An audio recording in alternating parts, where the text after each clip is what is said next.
Այսօր այս թեմայի շրջանակներում իմ հյուրն է ճարտարապետ Սաշուր Քալաշյանը։ Շնորհակալություն պարոն Քալաշյան մեր հաղորդմանը մասնակցելու համար։ Ես եմ շնորհակալ։ Գլխավոր ճարտարապետի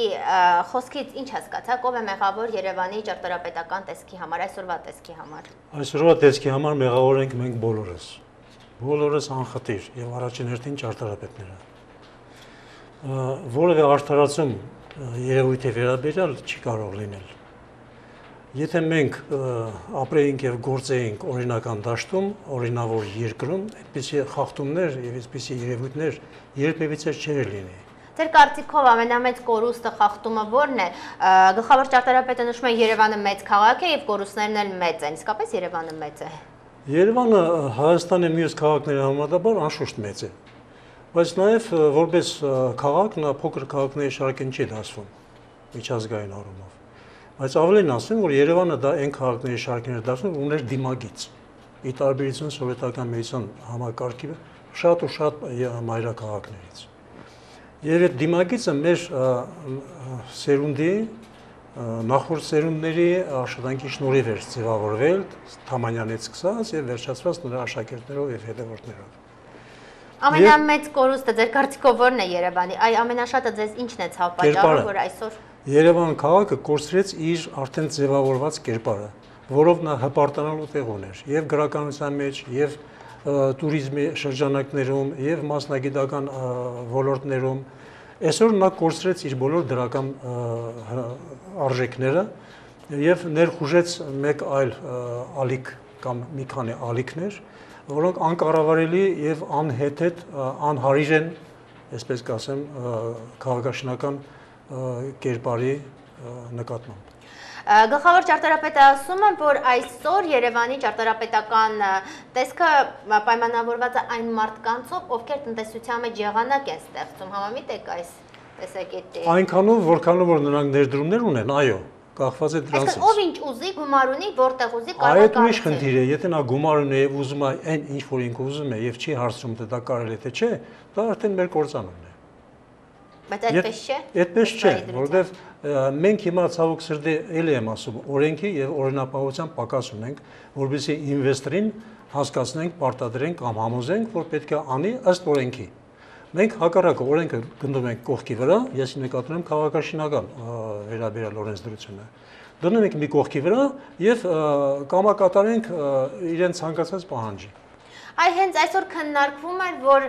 Միկոյանը կարող է լինել Երևանի դեմքերից մեկը։ Սա ճարտարապետի կարծիք է նաև։ Ես չեմ կարծում, որ դա ճարտարապետի կարծիք է, կարող է ինչ-որ մեկն էլ ասել, բայց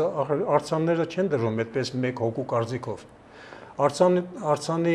բովանդակությունը կամ արձանի կերպարը նախ պետք է վաստակած լինի արձան դնելու շնորհին։ Եվ երկրորդը արձան դնելու որոշումը պետք է մեկ անձը կամ մեկ պատվիրատուն չանի, դա պետք է հանրային քննարկման արդյունք լինի։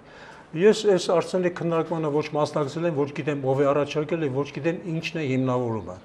Որն է հիմնավորումը։ Նշվում է, որ նա խորհրդային միության ամենա 5 կարևոր դեմքերից մեկն է։ Դա ոչինչ, որ հայ ժողովրդի հետ ինչպես է վարվել, ինչ է արել, քանի որ հայտնի դեմք է, նաեւ պետք է ունենալ նրա արձանը։ Տուրիստները գան հիանան, իմանան նման հայ է եղել։ Ոչ, հիանալու համար այդ մարդը, անձը պետք է ընդգծված մշակութային կամ որևէ այլ ներդրում ունենա այս ազգի նկատմամբ։ Ես այդպիսի ներդրում նրա կողմից չեմ տեսել, չեմ լսել։ Միակ բանը, որ ես կարող եմ մտաբերեմ, դա այն է, որ 1000-ից մի անգամ որ նա գալիս էր, եկել է Հայաստան, ես 2 անգամն եմ հիշում իր գալու իմ ամբողջ կյանքի ընթացքում, հերթական այցելուներից մեկից հետո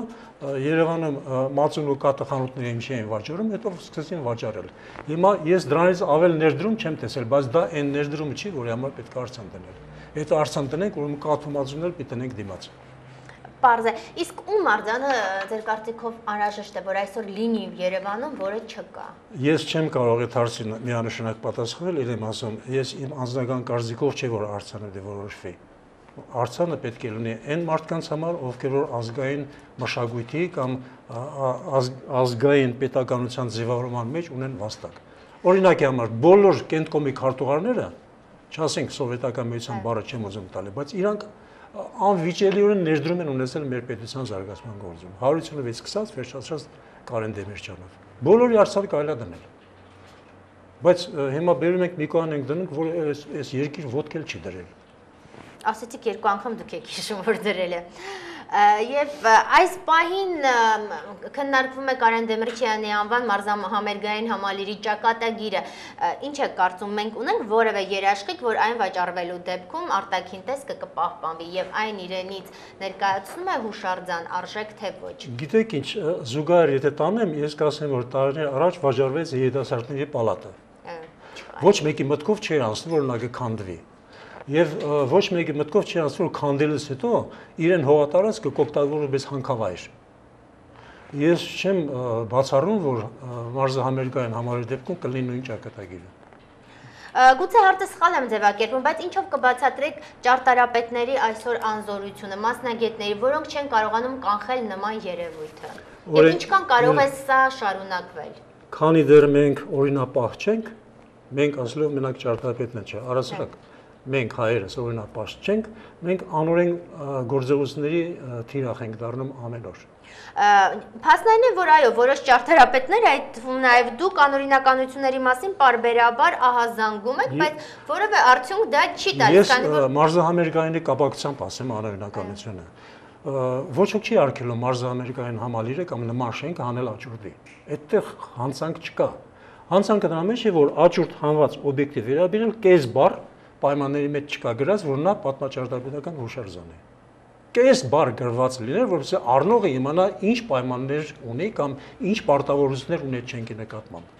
Հիմա ես էլ եմ ասում, որ դա կարող է մեկը առնի եւ որպես շենք իրան պետք չլինի, քանդի երկրորդ օրը եւ սարքի 10 աստղանի հյուրանոց։ Դիցուկ։ Պարզ է։ Կամ դարձնի հանքավայր։ Պարզ է, շնորհակալություն պարոն Քալաշյան մեր հարցերին պատասխանելու եւ հաղորդմանը մասնակցելու համար։ Իմ հյուրն էր ճարտարապետ Սաշուր Քալաշյանը, շարունակում ենք թողարկումը